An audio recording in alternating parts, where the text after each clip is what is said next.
अफगानिस्तान और पाकिस्तान के बीच रिश्ते एक बार फिर तनाव की आग में झुलसते नजर आने लगे। काबुल में तालिबान सरकार ने पाकिस्तान के राजदूत को तलब कर खूब लताड़ लगाई। इसके पीछे की वजह बताई गई पूर्वी अफगानिस्तान में हुए वो हवाई हमले जिन्हें तालिबान ने पाकिस्तान की कार्रवाई करार दी है। यानी कुल मिलाकर पाकिस्तान और तालिबान में एक बार फिर से युद्ध जैसी आहटें तेज हो गई। बुधवार की शाम अज्ञात ड्रोनों ने अफगानिस्तान के 3 प्रांतों खोस्त, नंगरहार और पख्तिका में तहरीक-ए-तालिबान पाकिस्तान यानी टीटीपी और हाफिज गुल बहादुर गुट के ठिकानों को निशाना बनाया। तालिबान का दावा है कि ये ड्रोन हमले पाकिस्तान की सेना ने किए। इन हमलों में 3 नागरिकों की मौत हो गई और 7 अन्य घायल हुए। अफगान विदेश मंत्रालय ने इसे देश की संप्रभुता का उल्लंघन करार देते हुए विरोध पत्र सौंपा और कहा यह कार्रवाई अफगानिस्तान की राष्ट्रीय संप्रभुता का साफ तौर पर उल्लंघन और भड़काऊ कदम है। अब सवाल ये उठता है कि यह हमला आखिर क्यों हुआ? दरअसल पाकिस्तान लंबे समय से तालिबान सरकार पर आरोप लगाता रहा है कि अफगानिस्तान की धरती से टीटीपी के लड़ाके पाकिस्तान में हमले करते हैं। इस्लामाबाद लगातार दबाव डालता रहा कि तालिबान इन आतंकी गुटों के खिलाफ सख्त कार्रवाई करे, लेकिन तालिबान का जवाब हमेशा यही रहा कि अफगानिस्तान की जमी किसी देश के खिलाफ इस्तेमाल नहीं होगी।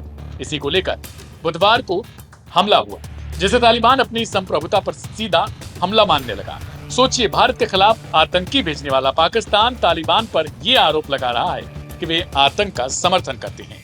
सवाल कि तनाव कब और कैसे बढ़ा? तालिबान और पाकिस्तान का रिश्ता वैसे तो हमेशा उलझा रहा है, लेकिन जनवरी 2025 की घटना ने दोनों के बीच भरोसे को और तोड़ दिया। तब पाकिस्तानी लड़ाकू विमानों ने पख्तिका प्रांत के बरमल जिले में बमबारी की थी। उस हमले में 46 लोग मारे गए, जिनमें ज्यादातर महिलाएं और बच्चे थे। उस घटना की गूंज आज तक काबुल में सुनाई देती है। बुधवार का हमला उसी सिलसिले की अगली कड़ी के तौर पर माना जा रहा है। मामले की गंभीरता इस वजह से भी है कि पाकिस्तान ने इस बार हमले की जिम्मेदारी नहीं ली। न कोई आधिकारिक बयान आया, न कोई सफाई दी गई, जबकि तालिबान इसे साफ तौर पर पाकिस्तान की कार्रवाई करार दे रहा है। यही खामोशी दोनों देशों के बीच युद्ध जैसी स्थिति बनाने लगी। विश्लेषकों का मानना है कि पाकिस्तान की रणनीति दोहरी है। एक ओर वह तालिबान सरकार पर दबाव बनाए रखना चाहता है कि टीटीपी के खिलाफ कदम उठाए जाएं, और दूसरी ओर वह सीमा पार सैन्य कार्रवाई कर तालिबान को संदेश देना चाहता है कि अब सब्र की सीमा खत्म हो गई। वहीं तालिबान सरकार इस तरह के हमलों को अंतर्राष्ट्रीय मंचों पर पाकिस्तान को घेरने के लिए इस्तेमाल कर रही है। नतीजा यह है कि दोनों देशों के रिश्ते लगातार तनाव की नई मंजिल पर पहुंचने लगे।